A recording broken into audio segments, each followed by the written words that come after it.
الحمد لله وكفى والصلاة والسلام على عباده الذين اصطفى أما بعد السلام عليكم ورحمة الله وبركاته. waxbarashada waddanka Malaysia runtii waxay samaysay horumar aad u ballaaran. haddaynu tusaale soo qaadano rankinkii u dambeeyay ay soo saartay shirkadda QS 2025-2026 magaalada Kuala Lumpur waxay noqotay magaaladii 12aad ee caalamka oo dhan ugu fiican in wax lagu barto. magaalada 12aad ee ugu fiican in caalamka wax lagu barto waxa noqotay magaalada Kuala Lumpur ee ku taala waddanka Malaysia. New York City oo ah magaalada hogaaminaysa Mareykanka ee ugu sareysay waxay gashay kaalinta 13aad halka Toronto Canada ay gashay kaalinta 12aad. haddii aynu eegno wadamada Islaamka Kuala Lumpur waxa ku soo xiga magaalada Istanbul oo gashay kaalinta 16aad. waxa ku sii xigta Qaahira oo gashay kaalinta 17aad. runtii halka waxaad ka arki karaysaa in Malaysia dhankii kala horeynta magaalooyinka in ay martabad aad u fiican gashay caalamul islaamna ay hogaaminayso wadamadii kale dunida oo dhanna ay meel fiican ka gashay. rankinka ay magaalooyinku ku tartamayaan inta badan dhowr qodob la eega oo la eega ma garanaysaa ay si ugu kala horeeyeen magaalooyinku. waxa ugu horeeyay la eegaya waxa weeye magaalada ka qayb galaysa tartanka jaamacadaha ku yaala intee ileeg baa ka soo gala rankinka caalamiga ah. taa macnaheedu waxa weeye intee bay tayadoodu fiican tahay jaamacadaha ku yaala waddanka. qodobka labaad la eega waxa weeye fiiga ardaydu ay bixinaysaa ma yahay fee macquul ah oo affordable ah. waxa kaloo la eegaa safety-ga ardayda magaalada wax ku baranaysaa safety iyo amni ma ku haystaan. waxa la eegaa ardayda ka qalin jabinaysa jaamacadaha si yaroo fudud mar dhow shaqo ma u helayaan. shirkadaha laftirkooduna ma ku qancayaan markaa ardayda waa qodob kaloo la eegaya iyagana. waxaa kaloo la eegaa student opinion afkaarta ardaydu ay ka dhiibanaysa magaalada ma positive bay ka sheegaysaa mise negative. marka la isku soo wada eego eeriyooyinkaas oo dhan boqollay loo bedelo magaalada Kuala Lumpur waxay iskoor garaysay boqolkiiba 90.3 ayay iskoor garaysay halka magaalooyin waaweyn oo adduunka caanka ah ay boqolkiiba 60 iyo boqolkiiba 70 ay soo dhaafi waayeen. haddii aynu soo qaadano tusaale kale inta badan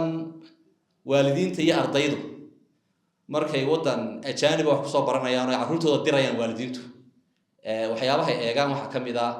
amniga. waddankaasi amnigiisu waa sidee waa waxyaabaha ay decisionka ama go'aanka ay ku qaataan waalidiintu. rankinkii ugu dambeeyay ee Global Peace Index waa ranking uu sameeyo معهد عالمي oo ku yaala Australia oo la yiraahdo Institute for Economy and Peace. waddanka Malaysia waxay noqotay waddanka 13aad ee caalamka oo dhan ugu amniga fiican leh waa waddanka 13aad. sanadkii 2025 weeye sanadkii ka horeeyay 2024 waxa ahayd waddanka 10aad. saddex martabadood bay dib u guurtay laakiin still waa martabad runtii aad u fiican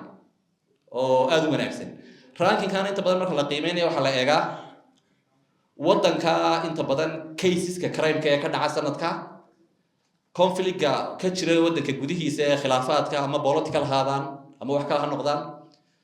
waddankaasi jaarkiisa ma amnigu kula nool yahay mise xabadda isugu jirta waa wax kaloo la eega iyadana. waxyaabaha kale la eega waxa laga yaabaa ee la eega ka mid ah waxa weeyaan external conflict-ga waddankaasi wuu leeyahay wadamada kale caalamka markaasaa points loo bedelaa. marka points loo bedelana average guud oo kala horeyn wadamada soo baxa. waddanka Malaysia wuxuu noqday waddankii 13aad ee caalamka oo dhan ugu amniga fiican leh. haddaba arintaynu u baahanay in isweydiino waxa weeye xusida mudani waddanka Malaysia muxuu ku gaaray horumarka ballaaran dhinac walba waxay ka horumareen dhankii waxbarashada waxay ka horumareen dhankii amniga waxay ka horumareen dhankii dhaqaalaha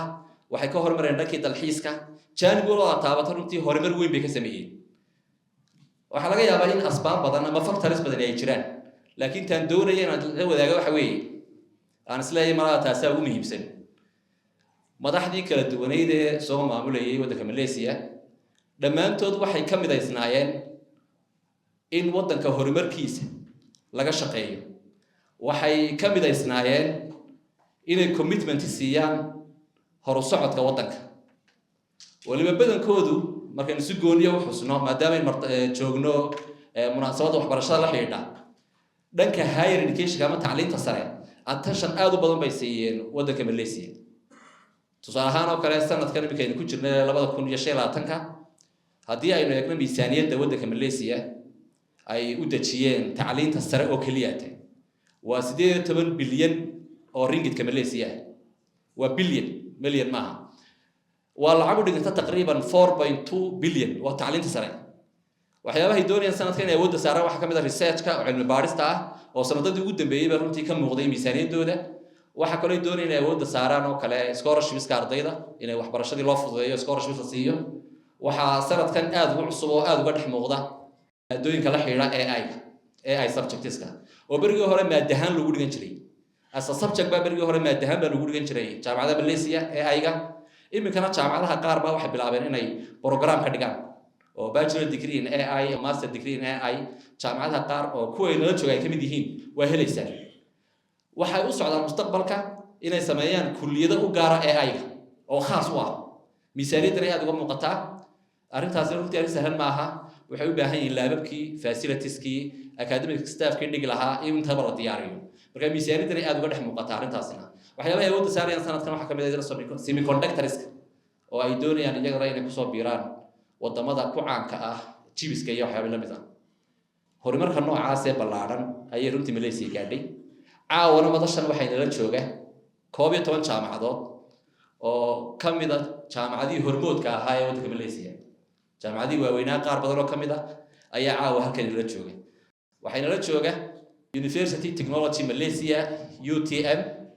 Multimedia University MMU University Kuala Lumpur waxay nala joogtaa caawa idan madashan la fadhida Uniten oo inta badan The Energy University loo magacaabo afarta jaamacadood runtii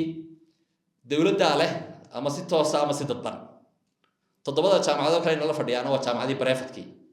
oo ay kamid yihiin Bahasa University ay kamid yihiin University of Sabarchaya oo ay kamid yihiin University International Medical University IMU saddexda jaamacadood inta badan caafimaadka caan ku ah waxa kale oo nala jooga Taylor's University Asia Pacific University of Technology and Innovation APU waxay nala jooga Segi University waxay nala jooga finally aan kusoo gabagabaynayaa iyadana Kuala Lumpur University of Science and Technology marka waa toddobana waa private afarna dawladda leh ama si toos ah ama si dadban barnaamijkan waxay noo soo qaban qaabiyay shirkadda QETC waa shirkad 9 sanadood ugu dambeysay runtii ka shaqeynaysay arrimaha waxbarashada hadafkeeda guudna uu yahay runtii inuu u fududeeyo ardayda doonaysa inay Malaysia wax ku soo bartaan boroseska ay marayaan oo u fududeeya runtii una shaqeeyay arday badan waxaan ku soo gabagabeynayaa waxaan u mahadnaqayaa runtii jaamacadaha safarka dheer inoo soo maray waxaan u mahadnaqayaa xubnaha dawladda ee naga jooga ee wasiirku hormood ka yahay xildhibaanku labada ka yahay Higher Education Commission-ka ay qaybta ka yihiin waxaan u mahadnaqayaa waalidiinta kale ka soo qayb galay munaasabadan iyo marti sharafta kaleba aad baa u mahadsantihiin wassalaamu calaykum waraxmatullaahi wabarakaatuh ETC, your gateway to your dream university.